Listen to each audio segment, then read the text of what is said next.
亲爱的，我可等不及了。这是今天晚上，我们就洞房花烛吧。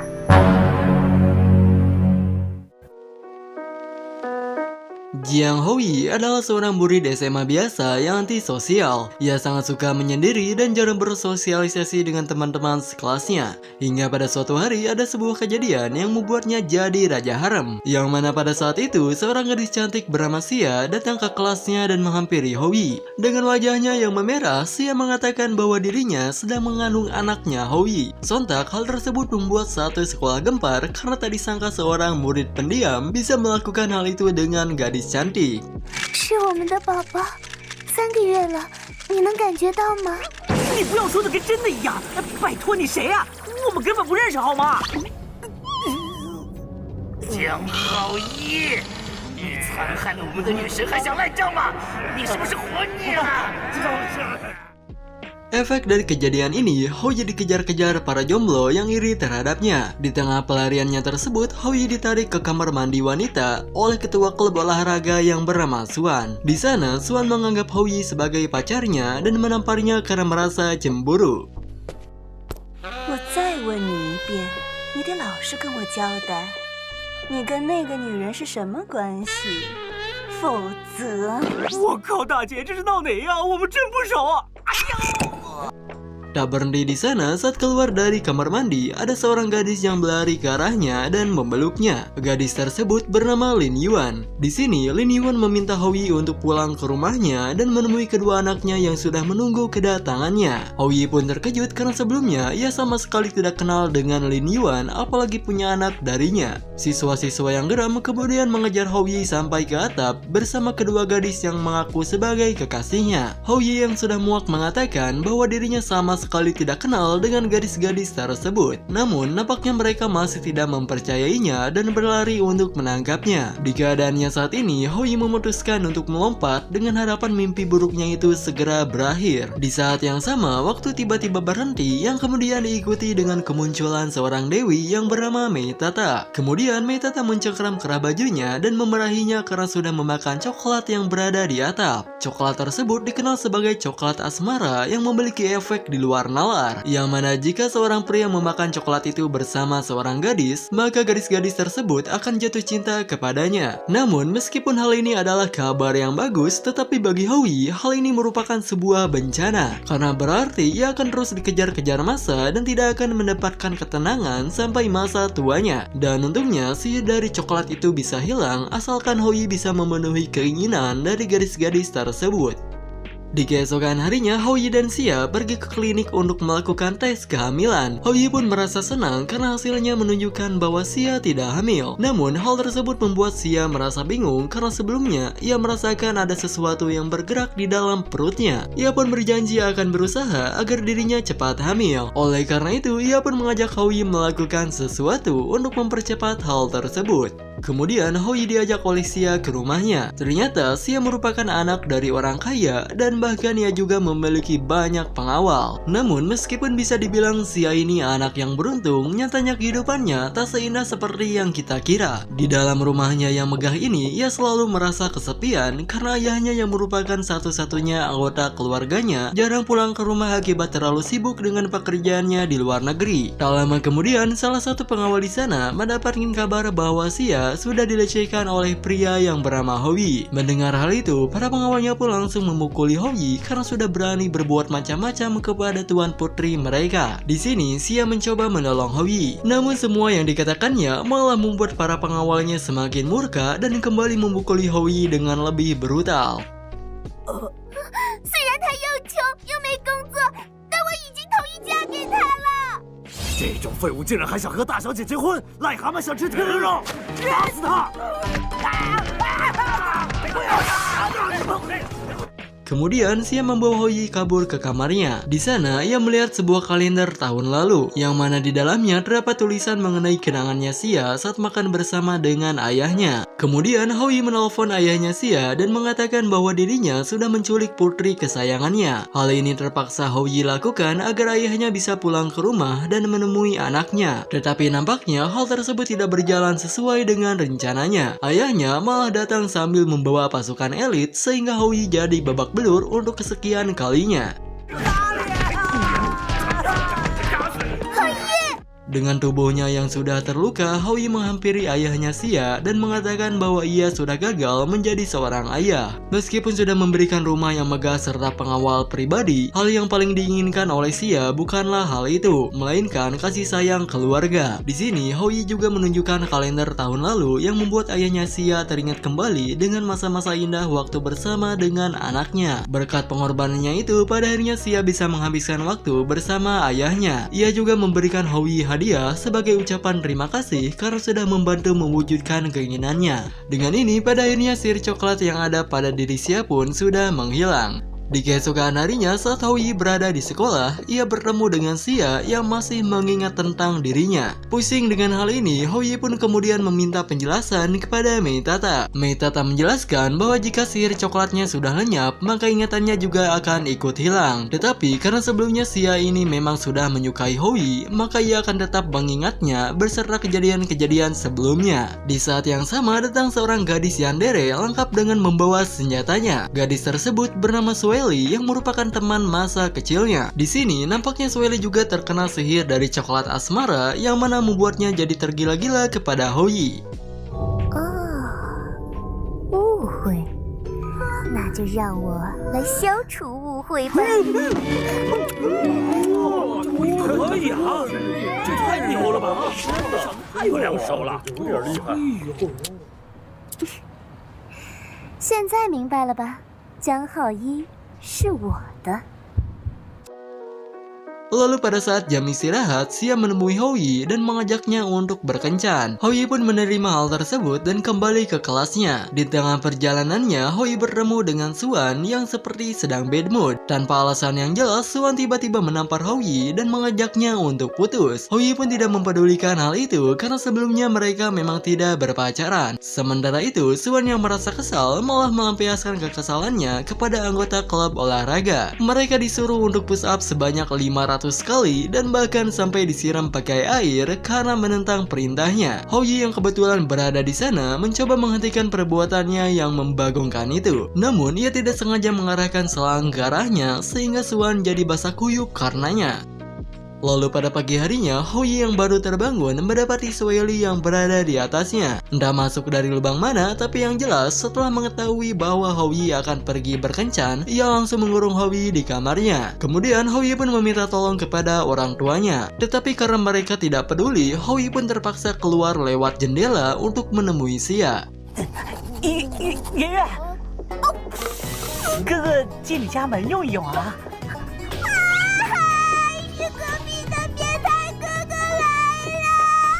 我不是变态啊！ Setelah itu, Houyi pergi menemui Xia di tempat yang sudah dijanjikan. Suasana menjadi canggung karena ini merupakan kencan pertama mereka. Dan untuk mencairkan suasana, Houyi pun mengajak Xia ke sebuah event wibu. Di sana terdapat satu cosplayer yang menjadi pusat perhatian. Yang ternyata itu adalah Xuan, si murid paling ganas di sekolah. 你们好夸张啊！人家其实没那么可爱了。是你。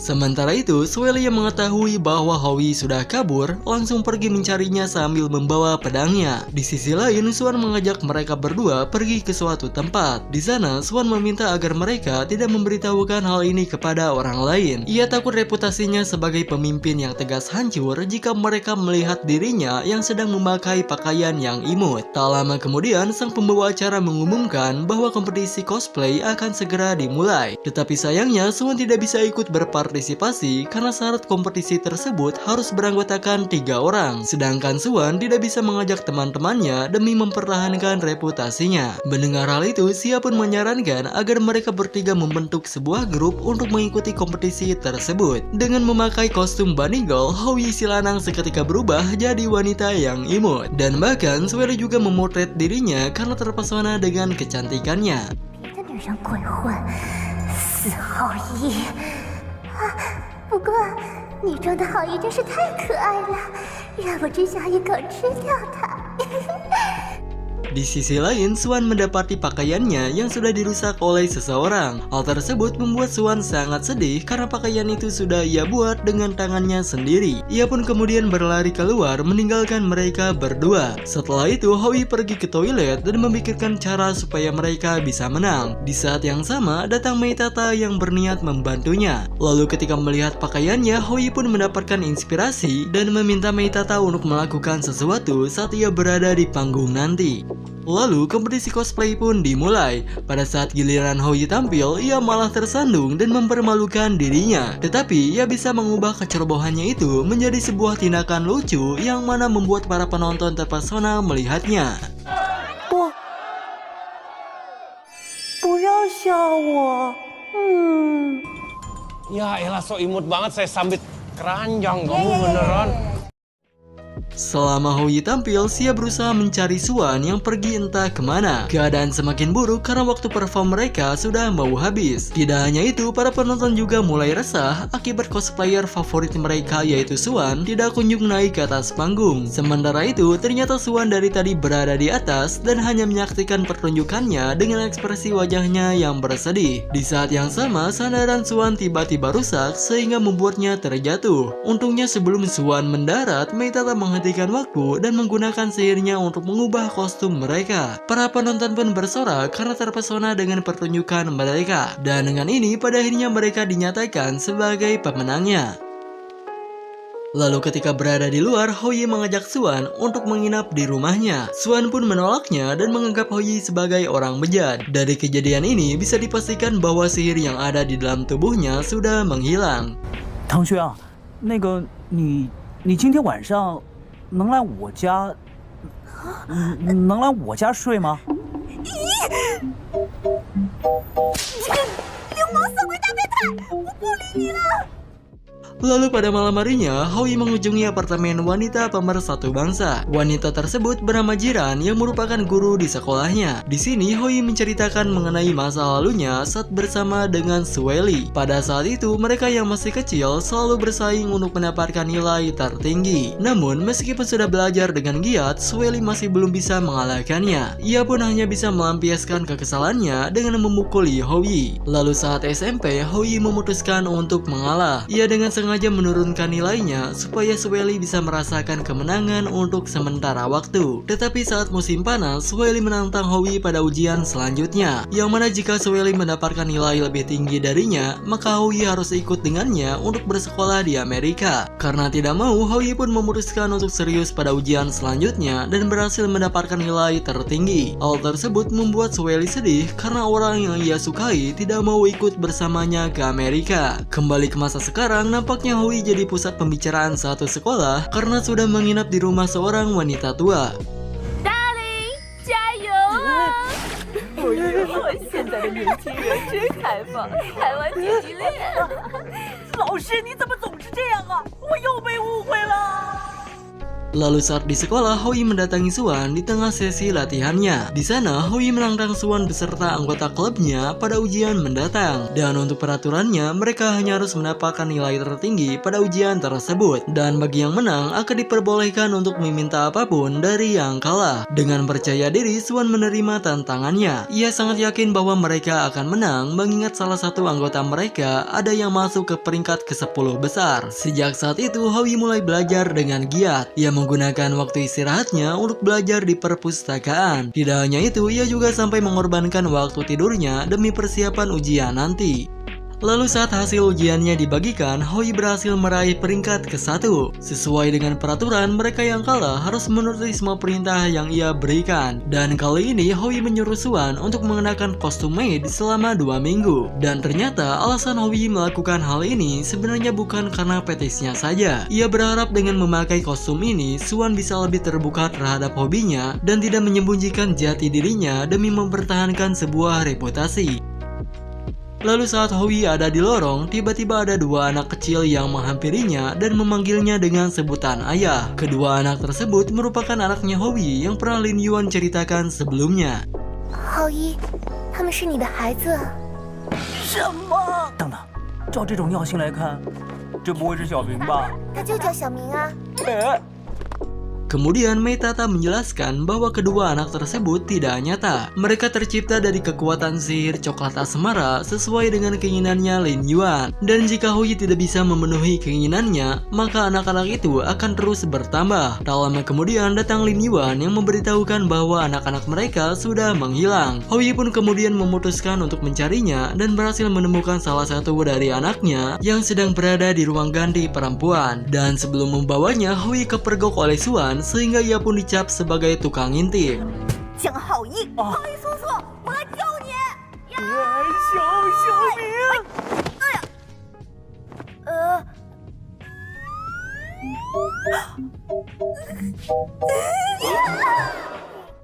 ，Setelah melewati berbagai rintangan dan godaan, pada akhirnya Hoi berhasil membawa kedua anaknya ke pangkuan ibunya. Kemudian Lin Yuan mengajak Hoi pulang ke rumahnya. Setibanya di sana, ia disambut dengan sebuah pisau yang melayang ke arahnya. Tidak hanya Lin Yuan, ternyata ibunya juga terpengaruh oleh sihir, sehingga ia menganggap Hoi sebagai menantunya.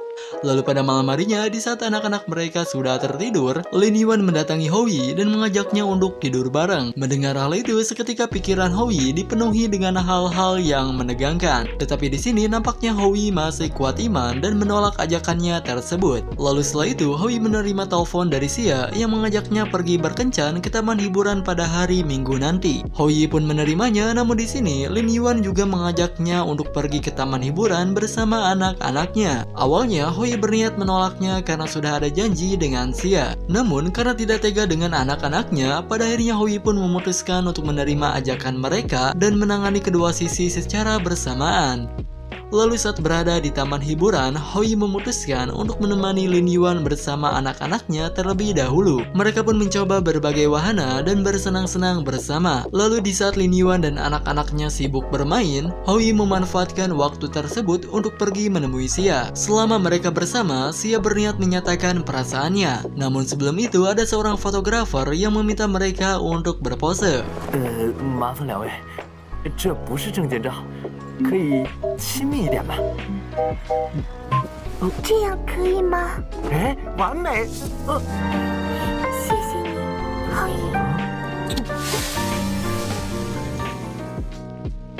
Setelah itu, Hoi pergi ke toko dan membeli hadiah untuk kedua anak-anaknya. Di sana, ia bertemu dengan Swan yang kebetulan sedang bermain bersama teman-temannya. Di saat yang sama, ia mendapatkan telepon dari Xia yang menanyakan keberadaannya. Dan pada akhirnya, ia pun meminta tolong kepada Swan untuk menemani Xia, sementara dirinya akan melanjutkan liburannya bersama Lin Yuan dan kedua anaknya. Setibanya di sana, Hoi memberikan sebuah boneka sebagai permintaan maaf karena sudah membuat mereka menunggu. Tidak hanya itu, Hoi juga mengikuti sebuah kompetisi supaya bisa mendapatkan sebuah hadiah yang berupa voucher makan gratis. Dengan otak sengkonya, Hoi berhasil menjawab semua pertanyaan dan keluar sebagai pemenangnya. 下一题，《红楼梦》一共描写了多少场吗？东一曲。这都知道。 Lalu saat berada di restoran, Hoi menanyakan mengenai keberadaan ayahnya Lin Yuan. Karena saat Hoi berkunjung ke rumahnya, ia sama sekali tidak melihat ayahnya. Mendengar hal itu, Lin Yuan seketika jadi terdiam dan meninggalkan Hoi dengan ekspresi wajahnya yang bersedih. Kemudian Hoi pun mengejarnya dan meminta maaf karena sudah menanyakan hal yang sensitif. Tidak hanya itu, ia juga meminta fotografer yang tadi untuk mengabadikan momen kebersamaan ini. 我也要。 爸爸，什么情况？那上午那位美女是？ Sejak saat itu, Hou-yi mulai penasaran dengan ayahnya Lin Yuan. Ia pun kemudian menemui guru SD-nya Lin Yuan untuk mencari informasi tentang ayahnya Lin Yuan. Gurunya pun menjelaskan bahwa saat masih kecil, Lin Yuan merupakan anak yang ceria. Namun, semua hal itu berubah saat kedua orang tuanya bercerai. Yang mana sejak saat itulah, Lin Yuan terus menunggu kedatangan ayahnya sampai membuat kepribadiannya berubah. Setelah itu, Hou-yi pun mendatangi kenalannya yang merupakan anggota polisi untuk mencari informasi mengenai ayahnya Lin Yuan lebih lanjut. Lalu ketika berada di rumah, Hou-yi mendapati Sueli yang merasa kesepian karena belakangan ini mereka tidak bertemu. Oleh karena itu, Sueli pun meminta agar Hou-yi bertanggung jawab dengan cara menuruti semua perintahnya. 爱的，我可等不及了。你这是……今天晚上我们就洞房花烛吧。浩一，把持住啊！我们看好你。 别害羞，让我先。 Di keesokan harinya, temannya yang kemarin memberikan 20 nomor yang kemungkinan salah satunya adalah nomor ayahnya Lin Yuan. Hou-yi pun mencoba menghubungi satu persatu nomor tersebut dan berhasil tersambung dengan ayahnya Lin Yuan yang bernama Yuki. Namun, ketika mereka sedang mengobrol, Yuki mengatakan bahwa dirinya tidak ingin bertemu dengan anaknya. Dan bahkan ia juga mengatakan bahwa Lin Yuan bukanlah anak kandungnya. 他不是我的孩子。 Lalu sebuah kilas balik memperlihatkan saat dimana Lin Yuan masih berada di dalam kandungan ibunya. Pada saat itu, ayah kandungnya yang merupakan anggota polisi telah tewas saat sedang menjalankan misinya. Hal ini kemudian dimanfaatkan oleh Yuki untuk mendeketin ibunya yang sudah jadi janda. Dan setelah mereka menikah, Yuki merawat Lin Yuan seperti anaknya sendiri. Namun, di saat Lin Yuan sudah mulai bersekolah, kedua orang tuanya Yuki menyuruh agar dirinya menceraikan istrinya. Ia juga sampai dicoret dari kakak dan tidak akan mereka anggap sebagai keluarga sebelum Yuki menceraikan ibunya Lin Yuan. Dan karena hal inilah, Yuki terpaksa menceraikan ibunya Lin Yuan. Kembali ke masa sekarang, di saat Hou-yi dan Lin Yuan menjemput anak-anaknya, Lin Yuan tertabrak oleh truk sehingga membuatnya harus dilarikan ke rumah sakit. Di sisi lain, Yuki yang mendapatkan kabar bahwa anaknya mengalami kecelakaan memutuskan untuk meninggalkan pekerjaannya dan bergegas pergi ke rumah sakit. Sepanjang perjalanannya, Yuki terus mengingat kembali kenangannya saat bersama dengan Lin Yuan. Lalu sibanya di rumah sakit, terlihat kamar Lin Yuan yang sudah kosong. Ia pun merasa sedih karena tidak bisa melihat wajah anaknya untuk yang terakhir kalinya. Dan di saat yang sama, datang Lin Yuan yang ternyata masih hidup. Meskipun sudah tidak bertemu selama bertahun-tahun, Lin Yuan masih mengingat wajah ayahnya dan berlari ke pelukannya. Di sini terungkap bahwa pada kejadian tadi, Hou-yi mengorbankan dirinya untuk menolong Lin Yuan. Ia pun mendapatkan luka yang sangat parah dan hanya bisa rebahan di rumah sakit. Di alam bawah sadarnya, Hou-yi bertemu dengan kedua anak-anaknya. Karena keinginan dari Lin Yuan sudah terpenuhi, maka kekuatan sihir dari coklat itu akan lenyap beserta dengan kedua anak-anaknya. Oleh karena itu, mereka pun mengucapkan selamat tinggal dan berharap agar Hou-yi dan Lin Yuan bisa hidup dengan bahagia. 可要和妈妈好好的哦，即使在世界的另一端，我们也会一直注视着你。爸爸，爸爸，再见。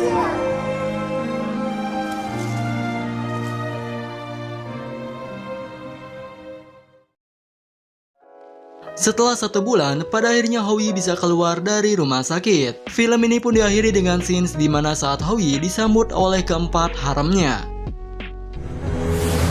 可是为什么总感觉不太对呀？救命！